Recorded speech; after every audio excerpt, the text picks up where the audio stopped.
नमस्कार मित्रांनो, कसे आहेत तुम्ही सगळेजण? आनंदी असालच आणि आनंदी राहिलाच पाहिजे. असाच एक आनंदी टॉपिक तुमच्यासाठी घेऊन आलेलो आहे आणि ते म्हणजे फिनान्शियल मॅनेजमेंट, आर्थिक नियोजन. पैसा बोलत आहे आणि पैशांशिवाय तुम्ही काहीच करू शकत नाही. तर वृद्ध काळामध्ये किंवा सिनियर सिटीजनच्या लाईफच्या शेवटच्या फेजमध्ये आर्थिक नियोजन कसं करायचं त्याविषयी मी थोडंसं तुमच्या बरोबर डिस्कशन करणार आहे. आणि हा टॉपिक जो आहे थोडा दुर्लक्षित आहे.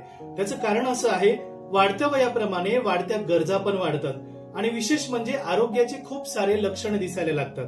औषधांचा खर्च वाढतो, फिजिओथेरपी वाढते आणि इतर गोष्टी.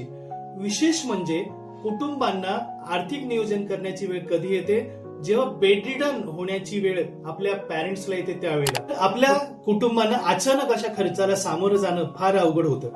तसं पाहिलं तर आम्ही केअर सेंटर चालवत आहोत आणि आमच्या असं लक्षात आलं की पॅरेंट्सचं वय जसं वाढतं तसं त्यांच्या मुलांचं पण वय वाढलेलं असतं आणि इतकंच नाही तर त्यांच्या पण गरजा म्हणजेच फिनान्शियल मॅनेजमेंट, आर्थिक नियोजन, कुटुंबाचा मोठा भार त्यांच्यावर आलेला असतो.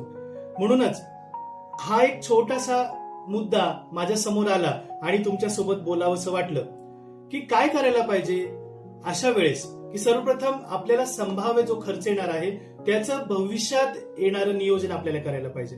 मग नियोजनाचा विषय जर घेतला तर आरोग्य विमा आहेत, मेडिक्लेम पॉलिसी आहेत, पण ह्या मेडिक्लेम पॉलिसी आपल्याला हॉस्पिटल मध्ये ऍडमिट असताना कामात येतात, परंतु दीर्घकालीन आजारामध्ये आपल्या पॅरेंट्स किंवा एखाद्या पेशंटच्या संदर्भात त्याचं नियोजन आपल्या कुटुंबाने वेळच्या वेळी केलं गेलं पाहिजे.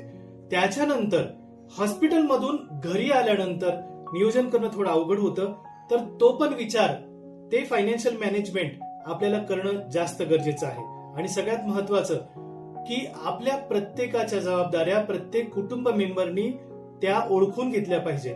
आमच्याकडे आल्यानंतर थोडेसे वाद होतात लोकांचे की आईला कोण सांभाळणार, आईचा खर्च कोण करणार, समजा 3 भावंड असतील तर कोण खर्च करणार. तर अशा वेळेला एकमेकांना समजून घेऊन कुटुंबाच्या जबाबदारीची जाणीव करून या खर्चावर नियंत्रण केलं गेलं पाहिजे.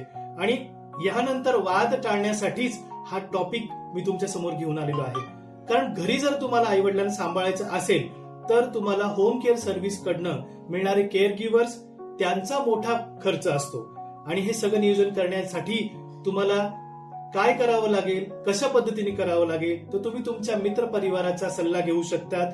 आर्थिक जे नियोजन करणारे कंपन्या असतात त्यांच्याशी कम्युनिकेट करू शकतात आणि भवितव्याचा विचार तुम्हाला निश्चितच करणं गरजेचं आहे.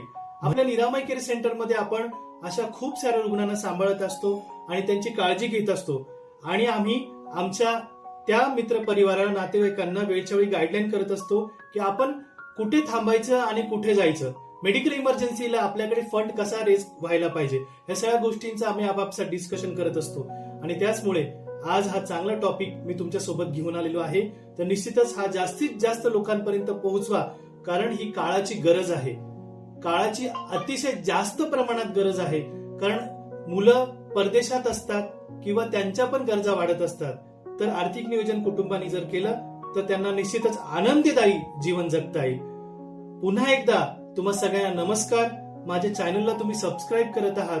युट्यूबवर नवीन नवीन कोणकोणते विषय घ्यायला पाहिजे हे तुम्ही आम्हाला गाईडलाईन करत आहात. त्याबद्दल तुमच्या सर्व परिवाराचं मनापासून धन्यवाद.